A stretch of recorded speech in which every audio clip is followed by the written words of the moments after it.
Hi hello friends, welcome back to my channel cooking with Ramya.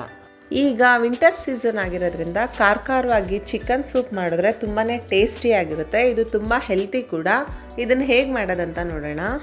ಮೊದಲಿಗೆ ಒಂದು ಕುಕ್ಕರ್ನ ಬಿಸಿ ಇಟ್ಕೊಂಡು ಒಂದು ಅರ್ಧ ಟೀ ಸ್ಪೂನಷ್ಟು ತುಪ್ಪ ಹಾಕೋಬೇಕು. ತುಪ್ಪ ಫುಲ್ಲು ಮೆಲ್ಟ್ ಆದಮೇಲೆ ಚೆನ್ನಾಗಿ ತೊಳೆದಿಟ್ಕೊಂಡಿರೋ ಅಂತಹ 1/4 kg ಚಿಕನ್ನ ಸಣ್ಣ ಸೈಜಲ್ಲಿ ಕಟ್ ಮಾಡಿಬಿಟ್ಟು ತುಪ್ಪದಲ್ಲಿ ಚೆನ್ನಾಗಿ ಫ್ರೈ ಮಾಡ್ಕೋಬೇಕಾಗುತ್ತೆ. ಚಿಕನ್ನ ಫ್ರೈ ಮಾಡೋ ಅಂಥ ಟೈಮಲ್ಲಿ ಗ್ಯಾಸ್ ಫ್ಲೇಮ್ ಲೋ ಇಟ್ಕೊಳ್ಳಿ. ನೋಡಿ, ಚೆನ್ನಾಗಿ ಸ್ಮೆಲ್ ಬರೋ ಥರ ತುಪ್ಪದಲ್ಲಿ ಫ್ರೈ ಮಾಡ್ಕೋಬೇಕು.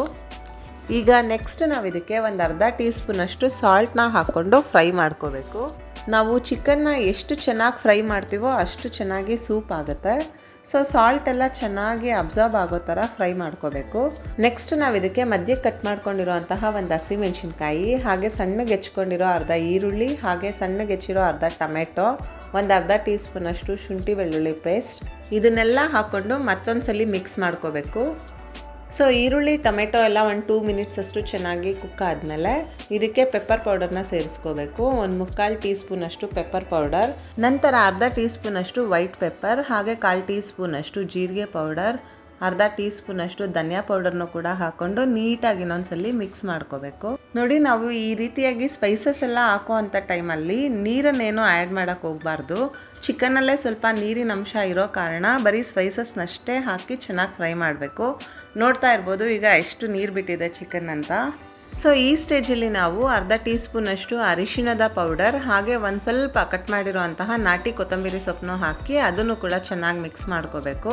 ಹೀಗೆ ಫ್ರೈ ಮಾಡ್ತಾ ಮಾಡ್ತಾ ವಾಟರ್ ಎಲ್ಲ ಚಿಕನ್ಗೆ ಚೆನ್ನಾಗಿ ಅಬ್ಸಾರ್ಬ್ ಆಗಬೇಕು. ಸೊ ಆಗ ಉಪ್ಪು ಖಾರ ಎಲ್ಲ ಚಿಕನ್ಗೆ ಚೆನ್ನಾಗಿ ಹಿಡಿಯುತ್ತೆ.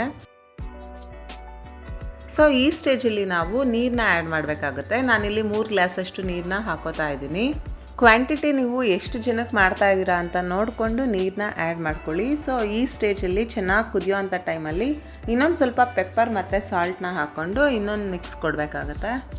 ಹೀಗೆ ಚೆನ್ನಾಗಿ ಕುದಿಯೋ ಅಂಥ ಟೈಮಲ್ಲಿ ಕುಕ್ಕರ್ ಲಿಡ್ನ ಕ್ಲೋಸ್ ಮಾಡಿ ವಿಸಿಲ್ ಹಾಕ್ಕೊಂಡು ಅಂದಾಜು 5ರಿಂದ 6 ವಿಸಿಲ್ ಕೂಗಿಸ್ಕೋಬೇಕು. ಕಂಪ್ಲೀಟಾಗಿ ಕೂಲ್ ಆದಮೇಲೆ ಕುಕ್ಕರ್ ಲಿಡ್ನ ಓಪನ್ ಮಾಡಬೇಕು. ನೋಡ್ತಾ ಇರ್ಬೋದು ಚಿಕನ್ ಎಲ್ಲ ಚೆನ್ನಾಗಿ ಕುಕ್ ಆಗಿ ಸೂಪ್ ಕೂಡ ಒಳ್ಳೆ ಕನ್ಸಿಸ್ಟೆನ್ಸಿ ಬಂದಿದೆ. ನೆಕ್ಸ್ಟ್ ನಾವು ಇದಕ್ಕೆ ಒಂದು ಅರ್ಧ ಹೋಳಿನಷ್ಟು ನಿಂಬೆ ಹಣ್ಣಿನ ರಸ ಇದಕ್ಕೆ ಸೇರಿಸ್ಕೋಬೇಕು. ಇದು ಟೇಸ್ಟ್ನ ಎನ್ಹ್ಯಾನ್ಸ್ ಮಾಡುತ್ತೆ. ನಾವು ಚಿಕನ್ನ ಕೂಡ 5ರಿಂದ 6 ವಿಸಿಲ್ ಮಾಡ್ಕೊಂಡಿರೋದ್ರಿಂದ ಚೆನ್ನಾಗಿ ಕುಕ್ ಆಗಿ ಅದರ ಸಾರ ಎಲ್ಲ ಸೂಪಿಗೆ ಚೆನ್ನಾಗಿ ಬಿಟ್ಟಿರುತ್ತೆ. ಸೊ ಲಾಸ್ಟ್ ಆ್ಯಂಡ್ ಫೈನಲ್ ಆಗಿ ಸ್ವಲ್ಪ ಕೊತ್ತಂಬರಿ ಸೊಪ್ಪು ಹಾಗೆ ಪೆಪ್ಪರ್ ಸಾಲ್ಟ್ ಏನಾದರೂ ಕಡಿಮೆ ಇದ್ದರೆ ಈ ಸ್ಟೇಜಲ್ಲಿ ನಾವು ಹಾಕ್ಕೋಬೋದು. ಈ ಚಿಕನ್ ಸೂಪಿಗೆ ಎಲ್ಲ ಸ್ಪೈಸಸ್ಸು ಹಾಗೆ ಜೀರಿಗೆ ಪೌಡರ್, ಪೆಪ್ಪರ್ ಪೌಡರ್ ಮತ್ತು ಶುಂಠಿ ಬೆಳ್ಳುಳ್ಳಿ ಪೇಸ್ಟ್ ಎಲ್ಲನೂ ಹಾಕಿರೋದ್ರಿಂದ ಇಮ್ಯುನಿಟಿನಂತೂ ಚೆನ್ನಾಗಿ ಬೂಸ್ಟ್ ಮಾಡುತ್ತೆ. ಮಕ್ಕಳಿಗೆ, ದೊಡ್ಡವ್ರಿಗೆ ಎಲ್ಲರಿಗೂ ತುಂಬಾ ಒಳ್ಳೆಯದು. ತುಂಬ ಜನ ಕಾಲ್ ಸೂಪ್ ಅಂದರೆ ಅಷ್ಟೊಂದು ಇಷ್ಟಪಡಲ್ಲ, ಅದ್ರ ಸ್ಮೆಲ್ಲು ಮತ್ತು ಟೇಸ್ಟ್ ಇಷ್ಟ ಆಗಲ್ಲ ಅಂತ. ಸೊ ಅಂಥವರು ಈ ಚಿಕನ್ ಸೂಪ್ನ ಟ್ರೈ ಮಾಡ್ಬೋದು. ತುಂಬಾ ಟೇಸ್ಟಿಯಾಗಿ ಯಮ್ಮಿ ಆಗಿರುತ್ತೆ. ಇದ್ರ ಸ್ಮೆಲ್ ಅಂತೂ ಅದ್ಭುತವಾಗಿರುತ್ತೆ.